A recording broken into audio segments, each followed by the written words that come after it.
It's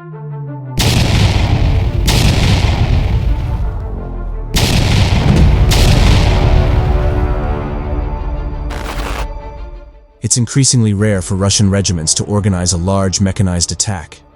Running low on armored vehicles but flush with fresh infantry, the Russians increasingly attack on motorcycles, quad bikes, or on foot.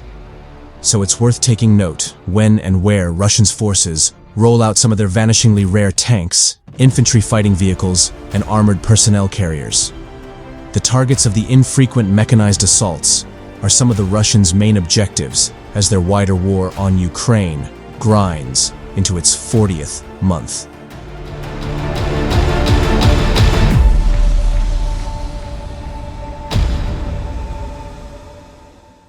It should come as no surprise that the town of Constantinovka is one of those main objectives.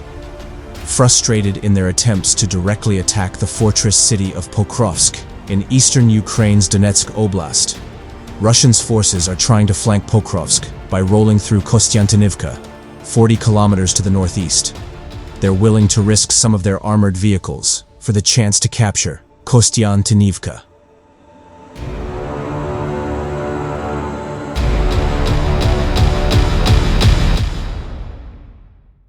On Wednesday, a substantial Russian force around a dozen up-armored BMPs and other vehicles split into two sections and rolled northeast from Novoolenivka, heading for the village of Yablunivka.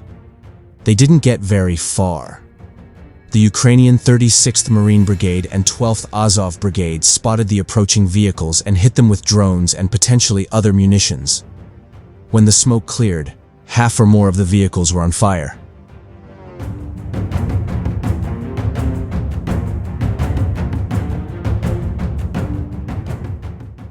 The Wednesday assault was one of several in the area.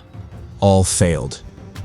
Russian forces assaulted Ukrainian defense forces positions near Predtikine, Bila Hora, Oleksandro Shultin, and Yablunivka, the Ukrainian Center for Defense Strategies noted.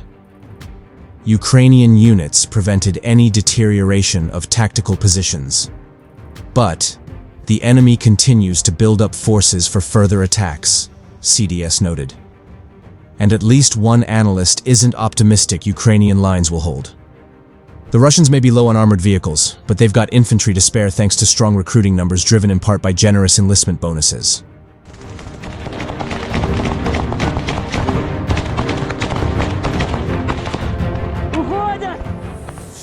While the Russian military steadily inducts 30,000 fresh infantry every month, more than enough to replace permanent losses to Ukrainian action and establish a few new units, the Ukrainian military is still struggling to recruit the 80,000 new infantry it needs to fully staff existing brigades. With current resources, Ukraine can't win, Tatarigami claimed. Russians will likely take Pokrovsk and Konstantinovka, and Kupiansk is also at risk, Tatarigami added, without saying when the Russians might take those cities and towns.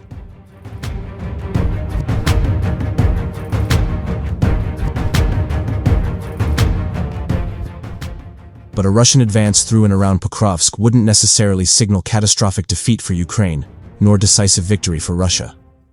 The most optimistic anticipated outcome here is where both sides lose. Tatarigami explained.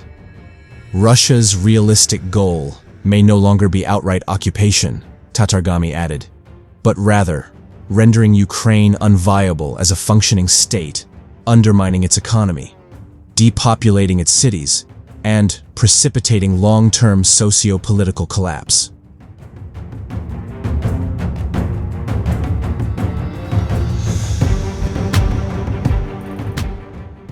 But the Russian state itself suffers economic and demographic decline, Tatarigami pointed out.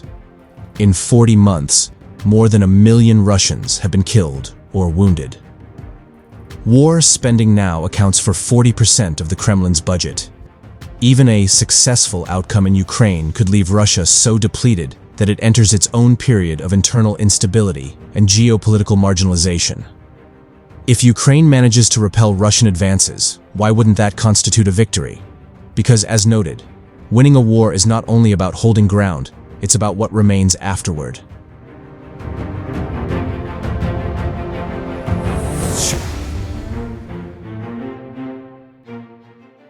500,000 Ukrainians have been killed or wounded. Entire cities are in ruin.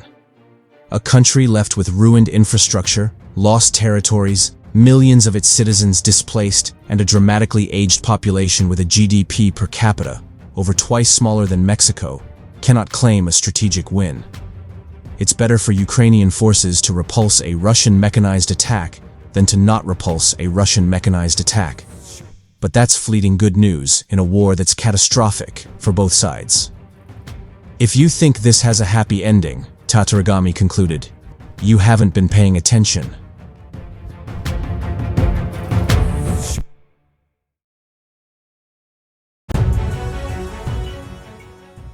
Russia's consumption of its pre-war Soviet-era tank stores appears to be slowing, according to the Institute for the Study of War, ISW, as Moscow increasingly shifts to using motorcycles and all-terrain vehicles, ATVs, on the battlefield in Ukraine. On the 16th of June, ISW cited a social media source that analyzes satellite imagery of Russian military depots. This source assessed that, as of a recent but unspecified date, Russia retained 46% of its pre-war tank reserves, 42% of its infantry fighting vehicle, IFV, reserves, and 48% of its armored personnel carrier, APC, reserves.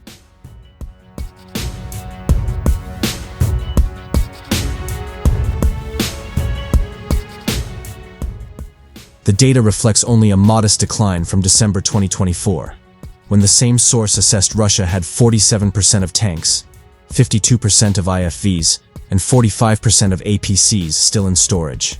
The adjusted figures stem from an update made on the 15th of June, when the source revised Russia's original pre-war equipment estimates, adding 241 tanks, 174 IFVs, and 687 APCs, affecting percentage shifts accordingly.